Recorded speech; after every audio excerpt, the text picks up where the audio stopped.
Deus continue abençoando cada irmão e irmã.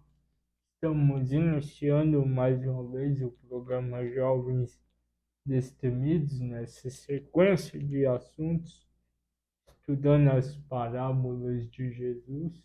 E hoje nós vamos meditar na parábola do trigo e do joio, né? De Mateus 13, versículo 24 ao 30. E se eu fosse basear, um subtítulo seria a diferença espiritual.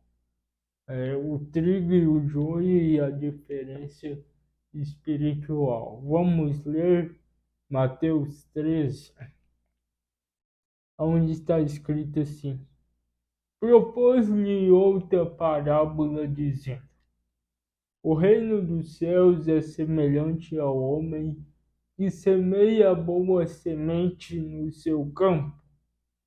Mas dormindo os homens, veio o seu inimigo e semeou joio no meio do trigo, e retirou-se. E quando a erva cresceu e frutificou, apareceu também o joio. E os servos do pai de família, indo ter com ele, disseram-lhe: Senhor, não semeaste tu no teu campo boa semente? Por que tem então o joio? E ele lhes disse: um inimigo é quem fez isso. E os servos lhe disseram: queres, pois, que vamos arrancá-lo? Ele, porém, lhes disse: não, para que ao colher o joio não arranqueis também o trigo com ele. Deixai crescer ambos juntos até a ceifa, e por ocasião da ceifa direi aos ceifeiros: colhei primeiro o joio e o atai em molhos para o queimar, mas o trigo ajuntai-o no meu celeiro. Então nós vemos essa parábola, Jesus contando sobre o reino de Deus.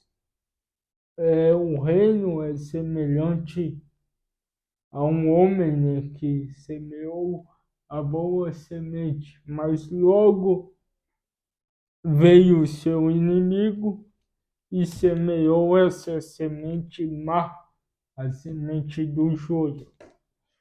E o irmão Branham toma essa escritura e ele prega a mensagem, a semente da discrepância, que também a palavra discrepância significa discórdia.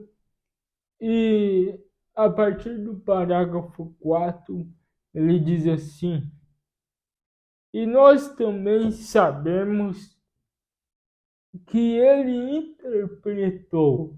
Então ele toma essa escritura de Mateus 13, 24 ao 30, e depois ele vai tomar do versículo 36 ao 43, e ele diz assim: e nós também sabemos que ele interpretou no verso 36 ao 43 como que essa semente amadureceu. E enquanto nós estamos nisso, vamos somente ler isso também, versículo 36, agora até o 43. Então, Jesus conta a parábola, né, do joio e do trigo junto com os seus discípulos, ali a multidão. Mas depois que a multidão foi embora, os discípulos vieram em particular interrogar a Jesus. Olha o que diz aqui no versículo 36 a seguir. E quando havia despedido a multidão, ele foi para casa. E chegaram ao pé deles os discípulos, dizendo: explicai-nos a parábola do joio do campo. Então a multidão foi embora, eles foram para casa e, em particular, os discípulos pediram para que Jesus explicasse o significado dessa parábola. E ele respondeu e disse-lhes: o que semeia a boa semente é o Filho do Homem. O campo é o mundo. E a boa semente são os filhos do reino. E os joios são os filhos do maligno. O inimigo que semeia é o diabo. E a ceifa. A ceifa é o fim do mundo. E os ceifeiros são os anjos. Então Jesus ali fala abertamente, esclarece para os seus discípulos, dizendo: esse campo ele é o mundo, um tipo do mundo, a má semente são os filhos do maligno, e a ceifa, o tempo da colheita, será no fim do mundo, quando os anjos virão e colherão a má semente e a boa semente.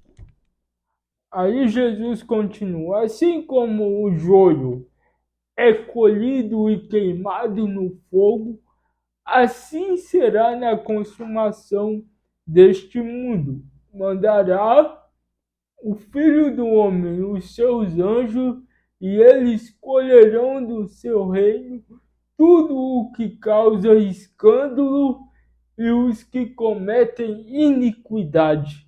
Quem são esses? Esses são a má semente, são a semente que o inimigo semeou após o Filho do Homem semear a boa semente. O que acontece com esses? Com essa má semente? E lançá-los-ão no fogo, na fornalha de fogo, e ali haverá choro, pranto e ranger de dentes.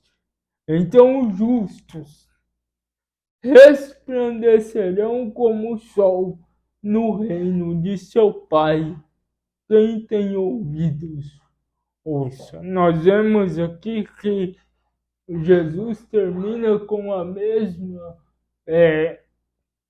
coisa que eles falam quando ele enviou as cartas às 7 igrejas. Ele dizia sempre no final: quem tem ouvidos, ouça.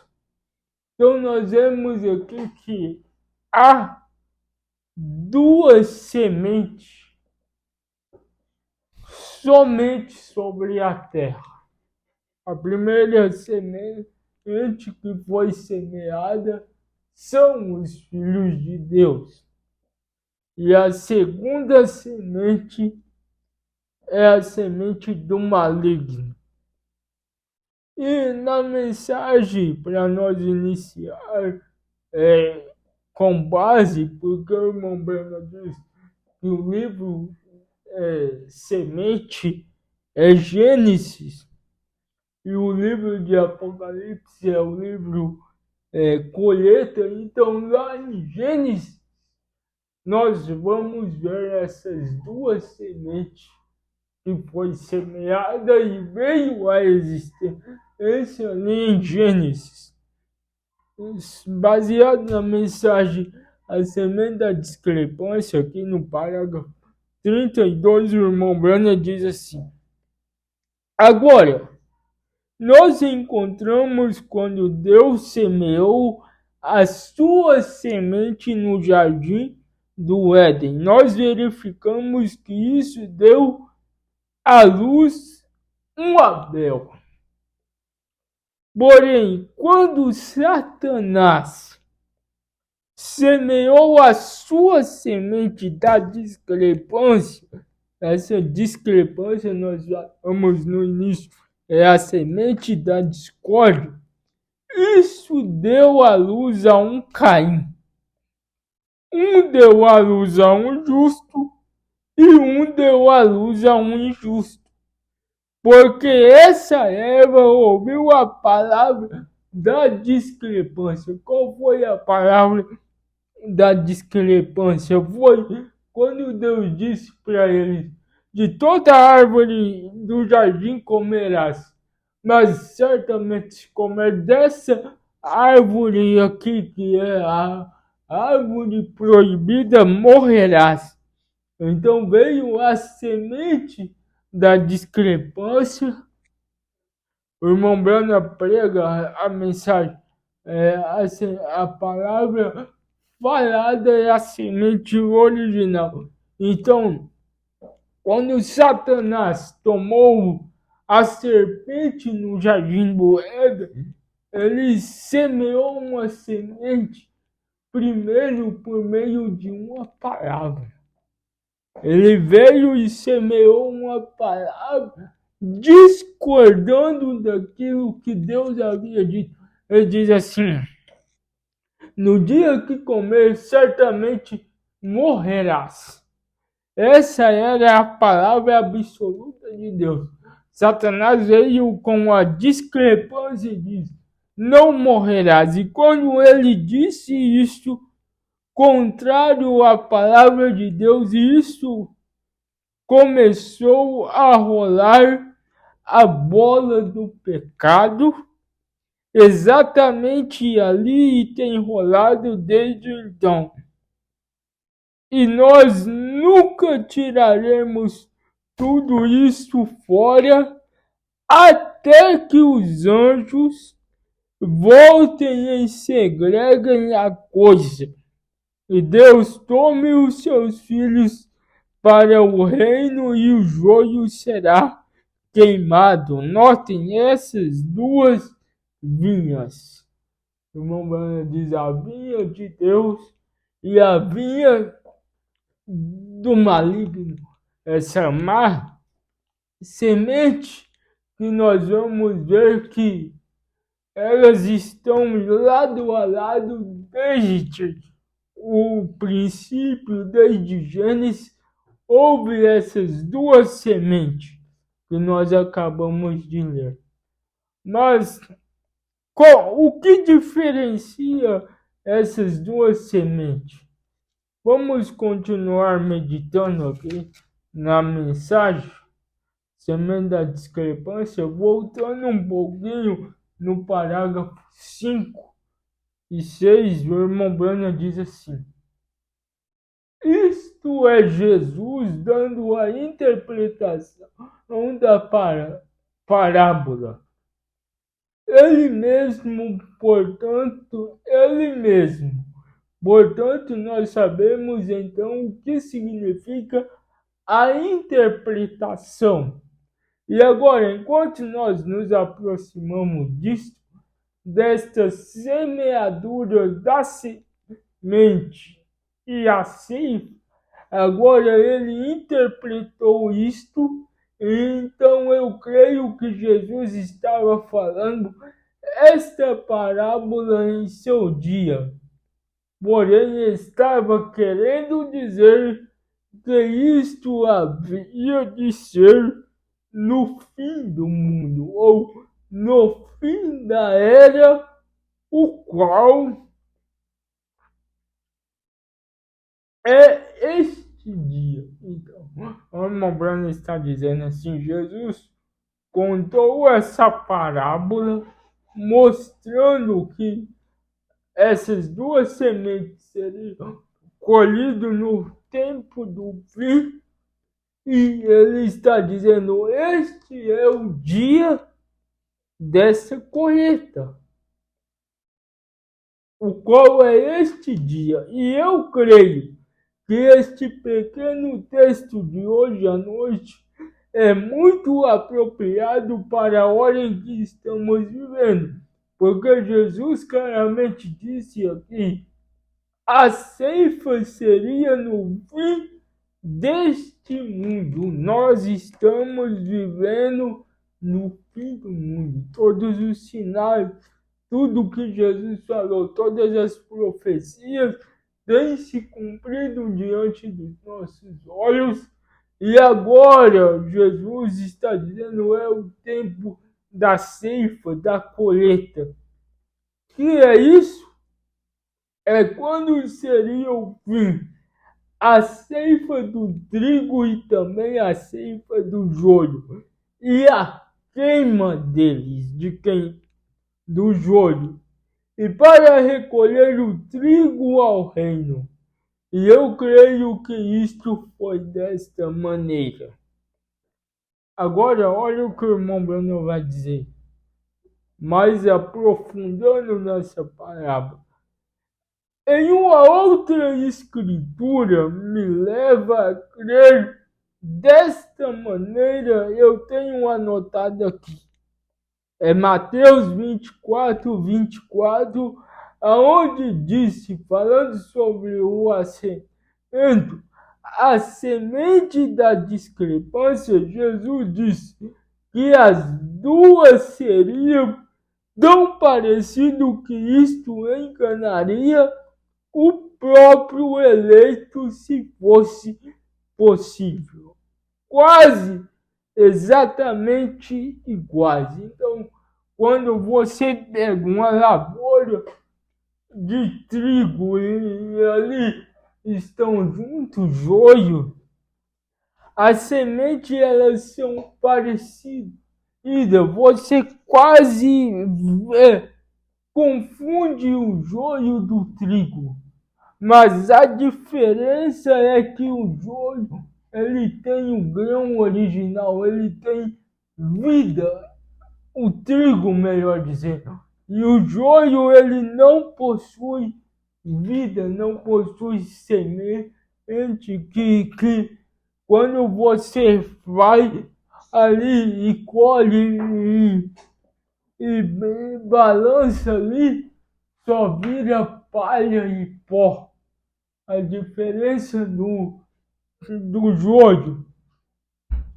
Um outro lugar na escritura, aonde está escrito que a chuva cai sobre o justo e o injusto. Então, aqui o irmão Bruno vai aprofundando, mostrando que essas duas sementes, elas sempre vão caminhar junto, o trigo e o joio, e a chuva que vai beneficiar a chuva, ela não vem para o joio, o irmão Bruno disse.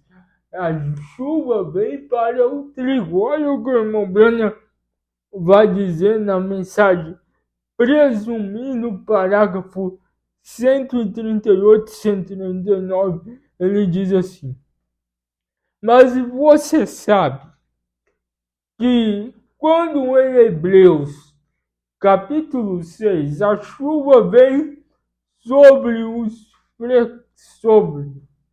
frequentemente para prepará-la, a qual é para revesti-la. Porém, os espinhos e cardos perto estão da região, cujo fim é ser queimado. Como eles sabiam a diferença, o mesmo Espírito, a mesma vida, a mesma água que cai sobre o trigo, cai sobre os espinhos também. E os espinhos e os abrolhos e as ervas daninhas ficaram tão felizes e se refrescaram com a mesma chuva. E as pessoas podem se assentar na igreja, amigos, e receber o mesmo tipo de experiência. Agora, não se engane com isto, amigos. vocês podem receber a mesma experiência através do Espírito Santo que alguém que está sentado ao seu lado recebeu e continuar a não ser aquilo. O sol brilha sobre o justo e injusto, a chuva cai sobre os ímpios e sobre o trigo, e ela é enviada para o trigo. O Espírito Santo é enviado na igreja para a congregação dos santos.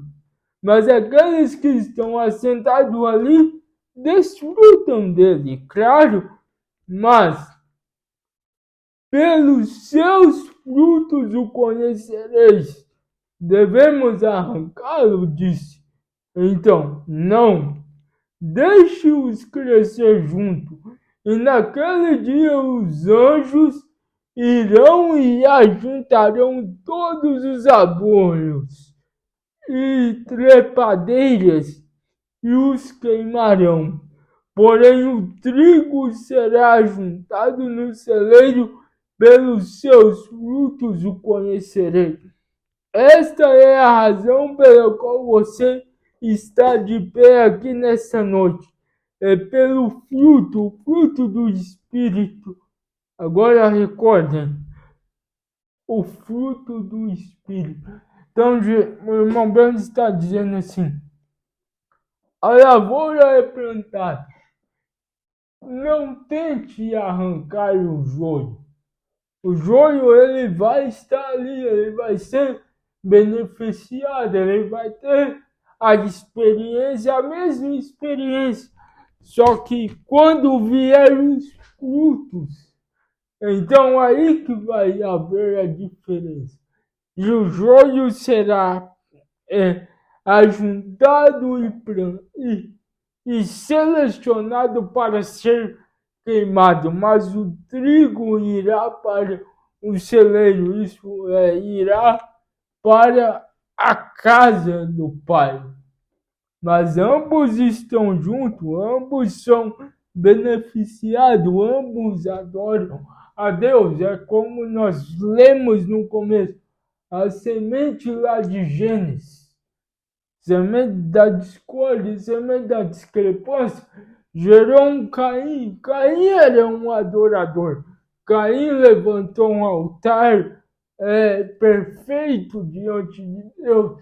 Ele trouxe os melhores frutos da terra, mas ele era uma semente errada. Enquanto Abel, ele por revelação mata um cordeiro, um altar aos olhos naturais, podemos dizer, feio, não tinha aparência, mas ali por detrás havia uma revelação.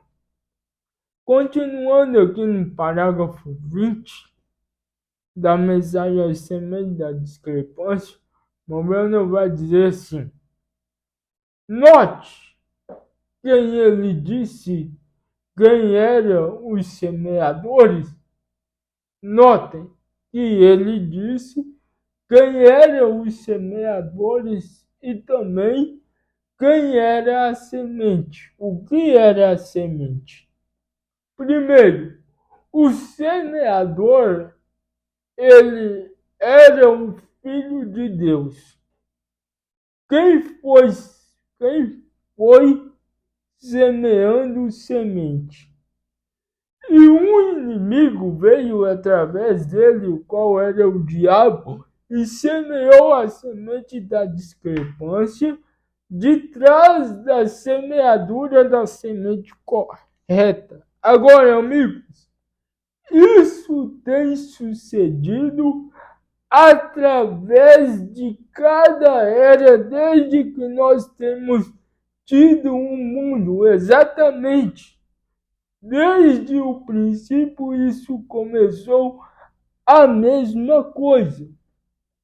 Agora ele disse: a semente de Deus, a palavra de Deus, Jesus disse: em um certo lugar que a palavra é uma semente. E cada semente produzirá segundo a sua espécie. E agora, se o cristão, os filhos de Deus, os filhos do reino têm que se tornar a semente de Deus, então eles devem ser a palavra de Deus manifestada na era em que eles estão vivendo, para a semente prometida desta era. Deus deu a sua palavra no princípio, e cada era tem tido a sua semente, seu tempo e suas promessas. Então, aí nós podemos começar a ver a diferença da semente de Deus. A semente de Deus, ela vai produzir a palavra de Deus para aquele tempo, para aquela era. Porque a semente de Deus é a sua palavra prometida para aquele dia. E o irmão Bernard vai dizer aqui na mensagem, no parágrafo 22, 23 e 24, ele diz assim: agora, quando Noé surgiu em cena, e ele era a semente de Deus, a palavra de Deus para essa era, para a era antediluviana. Ele era a semente original, ele era o trigo. Quando Moisés veio, ele não poderia vir com a mensagem de Noé. Isso não operaria, porque ele era a semente de Deus naquele tempo. Então, quando Cristo veio, ele não poderia vir com a era de Noé, nem a mensagem de Moisés. Isto era seu tempo, pois uma virgem conceberia e daria à luz a um filho, e ele seria o Messias. Então, a semente de Deus para aquele dia era a palavra que foi prometida para aquele dia. No parágrafo 83, o irmão Bernard vai dizer assim: ele nunca conseguiu compreender, no começo do seu ministério, ele foi aos pentecostais ali, o movimento, e ele viu 2 homens profetizando. Vai contar isso nessa mensagem. Um falava em língua e o outro profetizava. Depois ele foi conversar com esses 2 homens. E um deles, ele percebeu que ele era um hipócrita.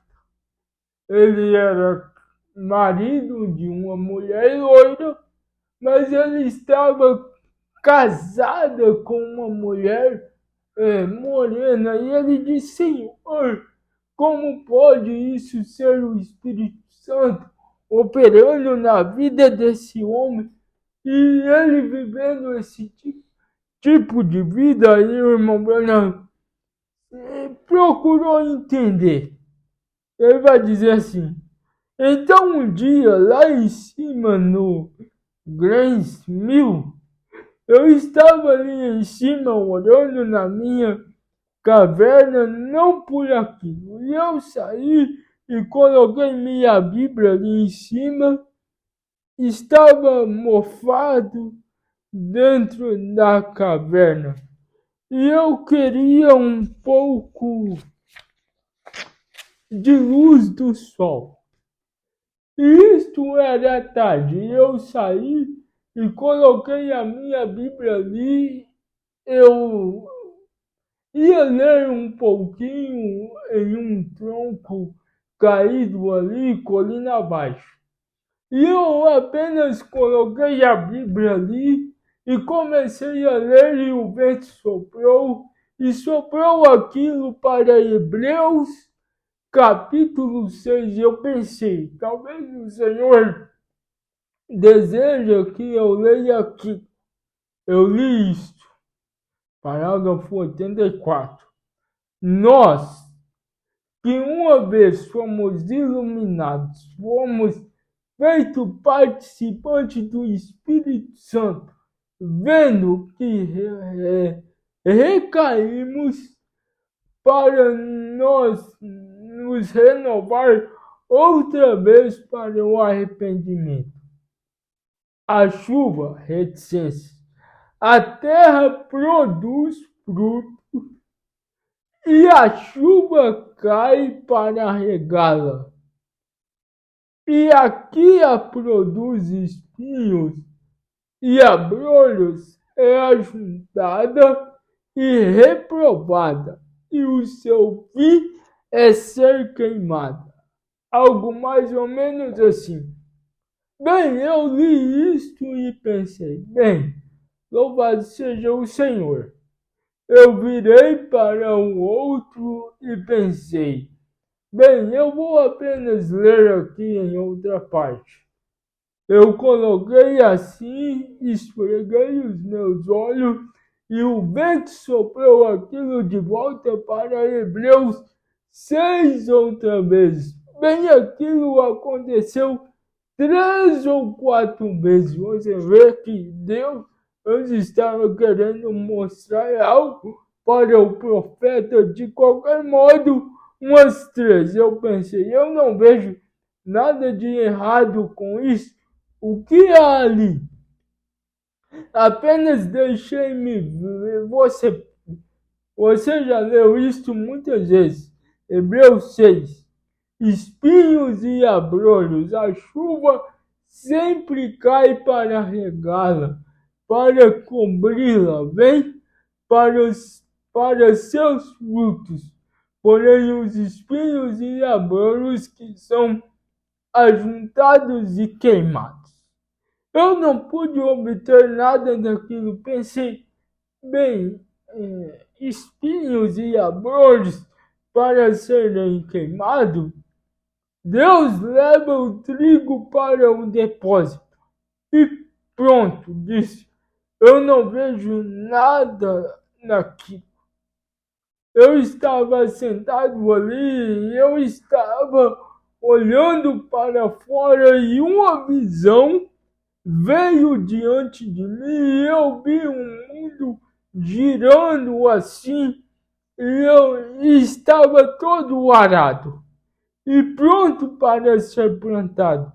E um homem vestido em um manto branco, com a cabeça inclinada em direção a um saco de alimento, ou melhor, um saco de semente. E ele estava seguindo. E eu não sei se alguém de vocês recorda do velho sistema de semear à mão. Eu vi papai fazer isso. Lançar aquilo com as suas mãos. E eles simplesmente caíam no chão.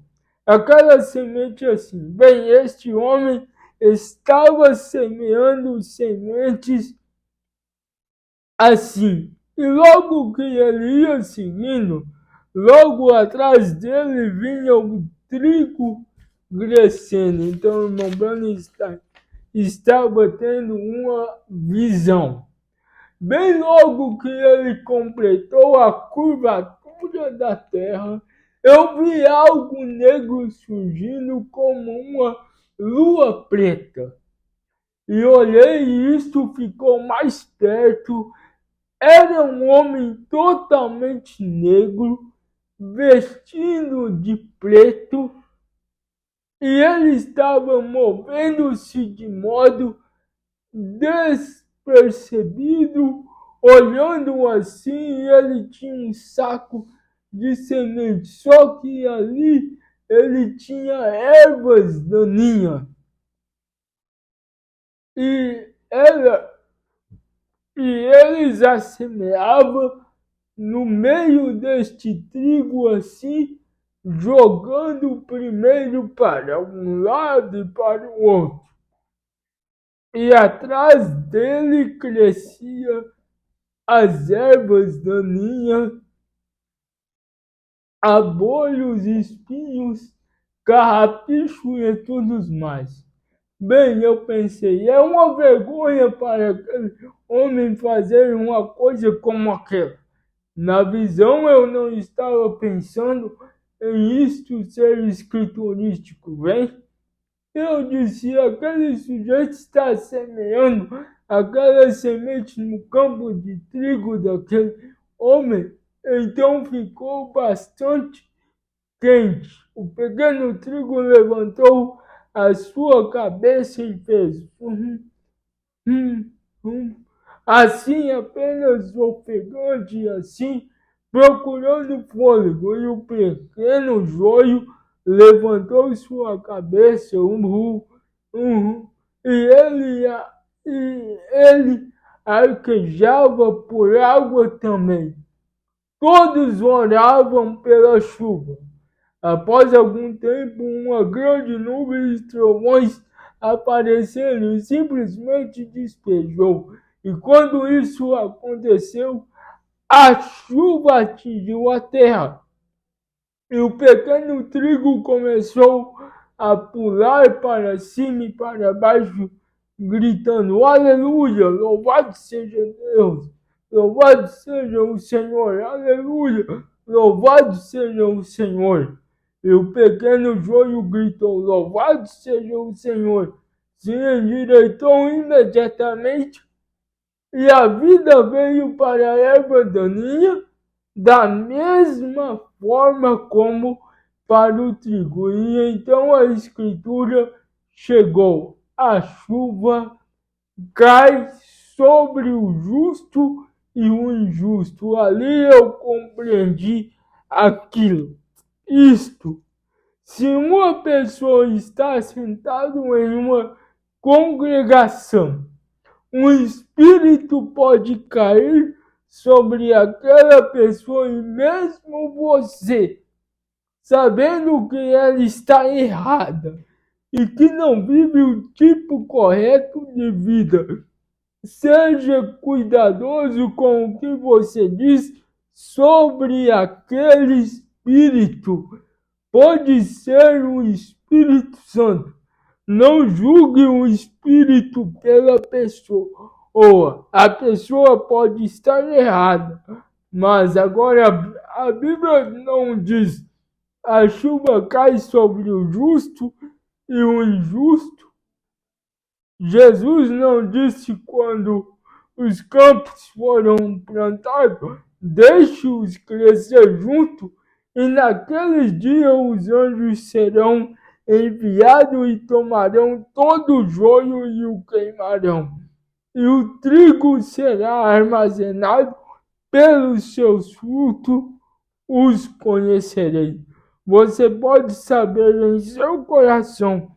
Continue tentando tratar com aquela pessoa. Então, aqui essa leitura foi um pouco extensa, mas eu quis mostrar para vocês, para os irmãos, que a chuva vai cair sobre o injusto e o injusto, e eles vão permanecer juntos até o fim, até o tempo final, quando o joio será separado para ser queimado e o trigo será levado para o celeiro.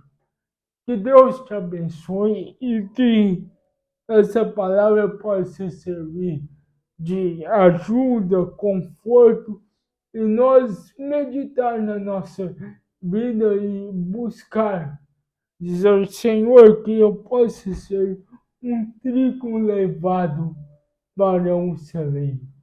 Que Deus te abençoe, no nome do Senhor Jesus Cristo.